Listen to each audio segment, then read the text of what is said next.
Here are 5 things God will often show you when someone is just pretending to be serious about you. Number 1, someone is just pretending to be serious about you if they're spending a lot of time with you without actually pursuing you or accepting your pursuit. Some men have the ability to make a woman feel like he is pursuing her, even though he's really not. And likewise, some women have the ability to make a man feel like she's accepting his pursuit, even though she's actually not. And one way they do this is by sending a lot of subtle signs, which then make the person feel like there's a big sign. But really, again, when you take a step back and you think about it, there's been no expressed romantic interest. There's been no verbalized commitment. And whenever you do talk about the relationship itself, there seems to be an avoidance. And so these many little subtle signs make you feel like there's this big pursuit, but really there's not. This is why it's so important to practice Romans 12 verse 2, which will help you really know what the will of the Lord is. Now, spending time together is one of those subtle signs that people often get tricked by.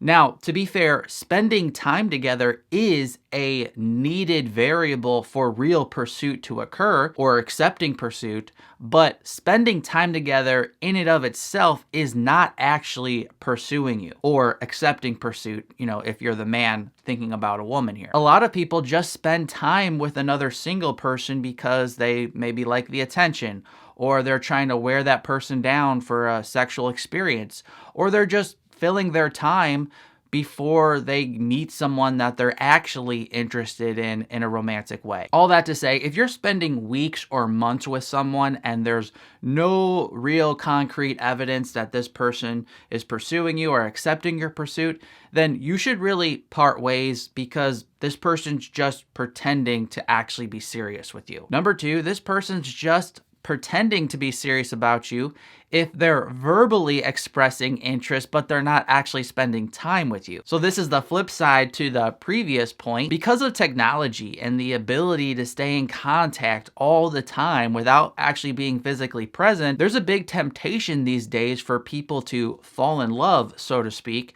without ever actually meeting this person.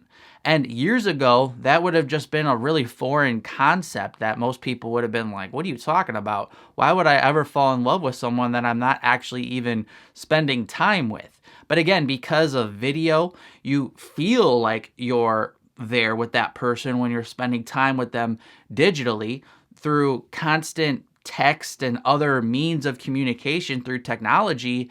That constant interaction makes you feel like you're in a real relationship, even though you're just interacting through pixels on a screen. Now, I don't think technology is all bad, and I don't think meeting someone online is bad, but meeting someone online is different than having an online relationship.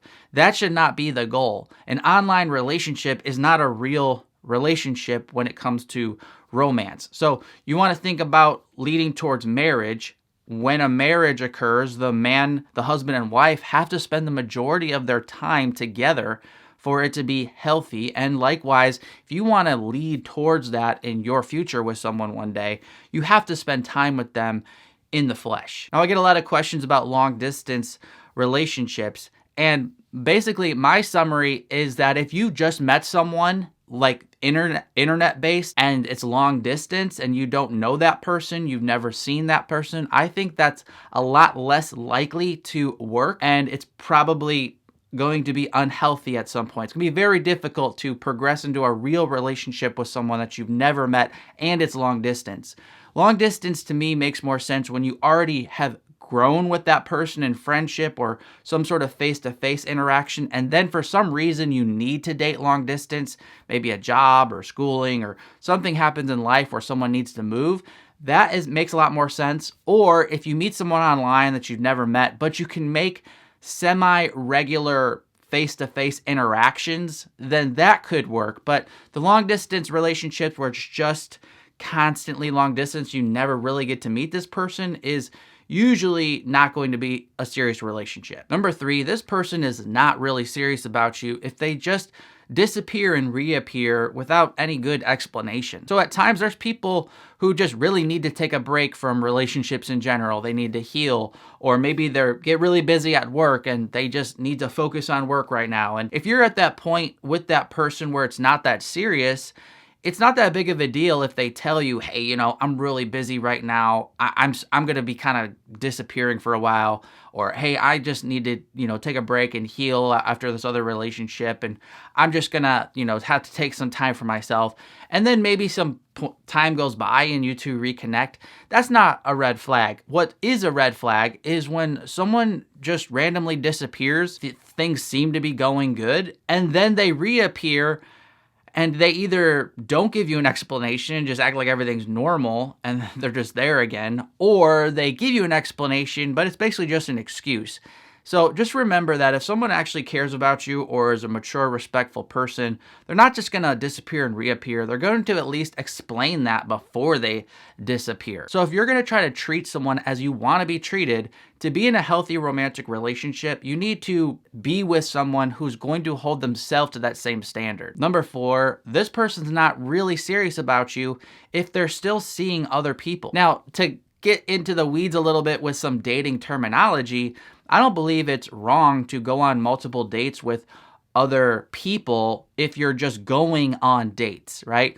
But if you're in a dating relationship, of course, we know that you shouldn't be going on dates with other people. In other words, mature, healthy Christians can use the traditional dating model of going on dates and dating multiple people, so long as obviously they're not in a official relationship with someone else. Now, the difficulty and red flag arises when someone is acting like you're something more, but they're still on the side playing this other card where we're going on dates with multiple people. So do not assume that the relationship is serious no matter what they say or do if they're still acting like it's just going on dates. And number 5, someone's really not serious about you if they're continually silent about the commitment to the relationship. Silence is an answer, and that silence can occur through just disappearing and ghosting you, or it can appear through just not ever verbalizing commitment, even when you talk about it yourself, or just a period of time goes by and they're just always avoiding that topic. That silence is an answer. Ephesians 4:25, therefore having put away falsehood, let each one of you speak the truth with his neighbor, for we are members one of another. If this video was helpful, giving it a thumbs up helps it spread to more people who also might need to hear it. I'm Mark from ApplyGodsWord.com. Until next time, God bless.